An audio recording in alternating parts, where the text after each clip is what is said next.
YouTuber બની ગજેરા વિરુદ્ધ જેતપુર તાલુકા police સ્ટેશનમાં 2 ફરિયાદ નોંધાઈ છે. બની ગજેરા વિરુદ્ધ એક છેતરપિંડી અને એક 11 લાખ રૂપિયાની માંગી ધમકી આપ્યાની ફરિયાદ નોંધાઈ છે. સોશિયલ મીડિયામાં વિડીયો વાયરલ નહીં કરવા 11 લાખ રૂપિયા ચરખડી ગામના વ્યક્તિ પાસે માંગ્યા હોવાનો આક્ષેપ લાગ્યો છે. 11 લાખ માંગવાની ફરિયાદમાં બની ગજેરા સાથે પિયુષ રાદડિયાનું મદદગારીમાં નામ ખુલ્યું હોવાની માહિતી સામે આવી છે. જિગીસા પટેલ પિયુષ રાદડિયાને લઈને તાલુકા પોલીસ સ્ટેશન પહોંચી હતી. તેમજ તાલુકા પોલીસ સ્ટેશનમાં પિયુષ રાદડિયાને હાજર કરાયો હતો. પિયુષ રાદડિયાને ખોટા રીતે આરોપી બનાવવામાં આવતો હોવાનો આક્ષેપ લગાવાયો હતો. રાજકોટ જિલ્લા પોલીસ વડા અને જયરાજસિંહ જાડેજાના કહેવાથી ષડયંત્ર રચવામાં આવી રહ્યું છે તેવું પિયુષ રાદડિયાએ જણાવ્યું હતું.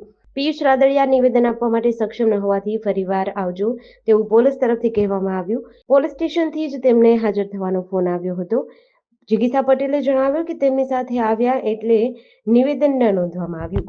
પિયુષ રાદડિયા ઉપર ગોંડલ પોલીસે થિનરવાળું પાણી પીવડાવી ટોર્ચર કરવામાં આવ્યો હોવાનો આક્ષેપ પણ જિગીસા પટેલે લગાવ્યો છે. હાજર થવાનું કહેવામાં આવતું હોવા છતાં જામીનની પ્રોસેસ કરવામાં ન આવી. આગામી દિવસોમાં કોર્ટમાં જઈને પોલીસ સામે લડત લડીશું તેવું જિગીસા પટેલે જણાવ્યું હતું. જેમ 4 એફઆઈઆર થઈને 5મી એફઆઈઆર પર બની ગજેરા સામે અહીંયા કોઈ ખંડણીની થઈ હતી અને એ ખંડણીની એફઆઈઆરમાં અમારા ચરખડી ગામના સરપંચના પુત્રએ રાજકીય ફરિયાદ કરેલી હતી કે ખંડણી માંગી. ખંડણીને મારા સાથે કાંઈ લેણા દેણા નહોતા. હું એને કોઈ દી મળ્યો નથી. બની અને રૂબરૂ મળીને ખંડણી માંગી હતી. તેમ છતાં મારી ઉપર જેમ 4 એફઆઈઆર થઈ એમ 5મી એફઆઈઆરમાં પણ મારું બનીના નિવેદનને લીધે મારી ઉપર ગુનો દાખલ થયો. તો આ ગુનો શું હતો? ગુનો એવો હતો કે ભાઈ મને તો એવું પ્રથમ દર્શનીય ઉપજાવી કાઢે લાગે છે કે ભાઈ અતુલભાઈ માવાણી છે, અહીંયા આવે છે અને એને બની રસ્તા ઉપર મળી જાય છે. અત્યારે તમે માણસને ગોતવા જાવ તો મોબાઈલ છે, એને બદલે એ ભાઈને રસ્તા ઉપર મળી જાય છે. એને કહે છે કે ભાઈ અલ્પેશભાઈ ડોલરીનો વિડીયો ન બનાવ. એમ કહે છે ભાઈ વિડીયો તો બનાવીશ જ, તમારે વિડીયો ડિલીટ કરવા હોય તો 11 લાખ રૂપિયા આપો. પછી એમાં 2 સાહેદ છે. જે સાહેદ છે એ ગોંડલ ભારતીય જનતા પાર્ટીના 2 આગેવાન છે, કોઈ યુવાનો આગેવાન છે, 2 યુવા ભાજપના. એ 2 ગોંડલથી ધોરાજી જાય છે કોઈ પાઇપ લેવા માટે. હવે પાઇપ લેવા જાય તો માણસ નેશનલ હાઈવે 610 ઉપર બની ગજેરાને ન્યાય જોવા મળી જાય છે. પુલ ઉપર ન્યાય ઉભા રહે છે ને ઉતરે છે. ઉતરીને એવું કહે છે કે ભાઈ આ તું રહેવા દે અને એને ગાળું દે છે. બની ગજેરાને જાનથી મારી નાખવાનું બની ગજેરા ધમકી આપે. હવે આ એફઆઈઆરમાં મારે કાંઈ લેણા દેણા નથી, તેમ છતાં પણ મને સંડોવી દીધો. મારું નામ ખોલી નાખ્યું. 4 ખોલ્યા મેં 5મામાં. બસ મેં તમને કીધું એમ જિલ્લા પોલીસ વડાને અમારા જયરાજસિંહ જાડેજાની સૂચનાથી થાય છે, કારણ કે અમે ત્યાં એની સાથે નથી, અમે અમારા સમાજ સાથે છીએ એટલા માટે. જેવી રીતે અલગ અલગ ગુનાઓની અંદર ખોટી રીતે પિયુષભાઈને સંડોવવામાં આવ્યા, એવી જ રીતે જેતપુર તાલુકા પોલીસ સ્ટેશનની અંદર પણ એક બની ગજેરા ઉપર એક ગુનો નોંધવામાં આવ્યો હતો ખંડણીનો. એમાં પણ ક્યાંક ને ક્યાંક ખોટી રીતે પિયુષભાઈને સંડોવવામાં આવ્યા હતા. અને અહીંયા જેતપુર પોલીસ સ્ટેશનથી જ્યારે પિયુષભાઈ હોસ્પિટલના ખાટલા ઉપર હતા ત્યારે પોલીસ સ્ટેશનમાંથી 2-3 વખત ફોન આવ્યો હતો કે તમે આજે હાજર થઈ જાઓ, આજે હાજર થઈ જાઓ. અને પિયુષભાઈના જ્યાં રૂમ હતો, જે રૂમની અંદર એડમિટ હતા, એની બહાર 2 પોલીસવાળાને બેસાડી પણ રાખવામાં આવ્યા હતા.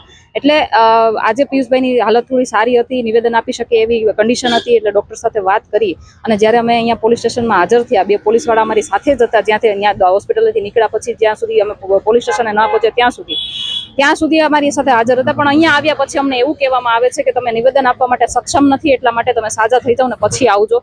પોલીસ સ્ટેશનથી ફોન આવ્યો હતો કે 8 વાગે હાજર થઈ જાજો. અમને હોસ્પિટલથી રજા થોડી મોડી મળી એટલે અમે મોડા પહોંચ્યા. પણ અહીંયા આવ્યા પછી એવું કહેવામાં આવ્યું કે અધિકારી હાજર નથી એટલે તમે હવે સાજા થઈ જાઓ ને પછી આવજો. એટલે મને એવું લાગે છે કે ક્યાંક ને ક્યાંક કોકના ઈશારે કામ ચાલી રહ્યું હોય ને એવું લાગી રહ્યું છે, કારણ કે આજે અમે એ લોકો એની સાથે છીએ અને આજે કાયદાની બહાર જઈને આ લોકો કંઈ કામ કરી શકે એમ છે નહીં. એટલા માટે આ એક ષડયંત્ર હોય એવું લાગી રહ્યું છે. રસ્તામાં પણ જ્યારે અમે હતા ત્યારે અમારી સાથે જે 2 પોલીસવાળા હતા અમારી ગાડીમાં, એને વારે ફોન આવતા હતા કે ક્યાં પહોંચ્યા. જેવા અમે જેતપુર પહોંચવા આવ્યા એટલે અહીંયાથી સૂચના આપવામાં આવી કે હવે એને પોલીસ સ્ટેશને ના લઈ આવતા, એને સિવિલ હોસ્પિટલ લઈ જાઓ. અરે ભાઈ, અમે હોસ્પિટલેથી ટ્રીટમેન્ટ લઈને આવીએ છીએ. તો મેં એની સાથે ફાઇટ કરીને હું એને અહીંયા લઈ આવી છું. ત્યાં સુધી એને અહીંયાથી એવો ઓર્ડર હતો કે એને પોલીસ સ્ટેશને લઈ જવામાં ન આવે. જ્યારે પોલીસના જાપ્તામાં હતા એ સમયે એને બંધારણીય હકોથી દૂર રાખવામાં આવ્યા હતા. જે ગુનાઓ એની ઉપર હતા એના માટે જોગવાઈ છે કે એને તમારે નોટિસ આપવી પડે, વકીલ રાખવા માટે એને છૂટ હોય, એના પરિવાર સાથે વાત કરવા માટે એને છૂટ હોય. પરંતુ આ બધું જ કંઈ પણ કર્યા વગર એમને ઉપર એટલું પ્રેશર કરવામાં આવ્યું હતું પોલીસ તંત્ર દ્વારા ગોંડલની કે આ 2-4 લોકોના નામ તું લઈ લે, આ તું નામ લઈ લઈશ તો અમે તને છોડી દેશું. જો તું નામ નહીં લે તો પછી તને એને પિયુષભાઈ જે પ્રમાણે મને વાત કરી એ પ્રમાણે કે તને પણ અમે પાસા અને ગુસ્સી સ્ટ્રોક જેવા ગુનામાં દાખલ કરીને તારી જિંદગી ગોટે ચડાવી દેશું, એવું પોલીસ તંત્ર દ્વારા એને ધમકાવવામાં આવી રહ્યા હતા. પરંતુ પિયુષભાઈએ આ તંત્ર સાથે આવી રીતે ખોટી રીતે કોમ્પ્રોમાઇઝ ન કરી શક્યા હોય, જેથી કરીને એની ઉપર 3rd ડિગ્રી ટોર્ચર કરવામાં આવ્યું અને એના જે પ્રમાણે પિયુષભાઈ વાત કરી એ પ્રમાણે એને થિનર વાળું લિક્વિડ પીવડાવવામાં આવ્યું અને તરત ને તરત એને હોસ્પિટલે ખસેડવાની જ્યારે જરૂર હતી ત્યારે ન ખસેડવામાં આવ્યા. શું કામ? કારણ કે થિનર એવી વસ્તુ છે કે તરત ને તરત જો તમે રિપોર્ટ કરાવો ને તો એ આવી જાય, પછી થોડાક ટાઈમ પછી એના રિપોર્ટ થાય ને તો થિનર એવી વસ્તુ છે કે ઉડી જાય તો એ રિપોર્ટમાં આવે જ નહીં. એટલે પોલીસનું એક કહેવાય ને એક ષડયંત્ર હતું કે એને હોસ્પિટલે દાખલ ના થવા દેવા, એને વકીલ સાથે વાત ના કરવા દેવી, એને એના પરિવાર સાથે ના મળવા દેવા, એને કોઈ નોટિસ આપ્યા વગર ગમે ત્યાંથી ઉપાડી જવા. આજે પણ મેં તમને કીધું એ પ્રમાણે જેતપુરમાંથી પણ ફોન આવે છે કે તમે હાજર થાઓ અને અહીંયા આવ્યા પછી એના જામીનની પ્રોસેસ નથી થતી, જ્યારે મુખ્ય આરોપીના જામીન થઈ ગયા છે. તો શું વાંધો છે? શું કામ પોલીસ તંત્ર જો એવું સમજતી હોય કે કાયદો એના જ હાથમાં છે અને સામાન્ય માણસો માટે જ લાગુ પડે છે, તો હું એમને કહેવા માંગુ છું કે જેવી રીતે સામાન્ય માણસો માટે કાયદો લાગુ પડે છે ને એવી રીતે કાયદો તમારા માટે પણ લાગુ પડે છે. એટલે તમે એવું ના સમજતા કે કાયદો અને કાનૂન તમારા હાથમાં જ છે, તમારાથી ઉપર કોર્ટ છે. તો એ કોર્ટની અંદર જઈને અમે જે કોઈ પણ પોલીસવાળાએ પિયુષભાઈ રાદડિયા હોય કે દિનેશભાઈ પાતર હોય કે જેમની ઉપર આટલા અત્યાચારો ગુજાર્યા છે, તમામ પોલીસ અધિકારીઓની સામે અમે લડીશું, કાયદાકીય લડાઈ લડીશું. JDC ન્યૂઝ સાથે સુરેશ ભાલિયા, જેતપુર.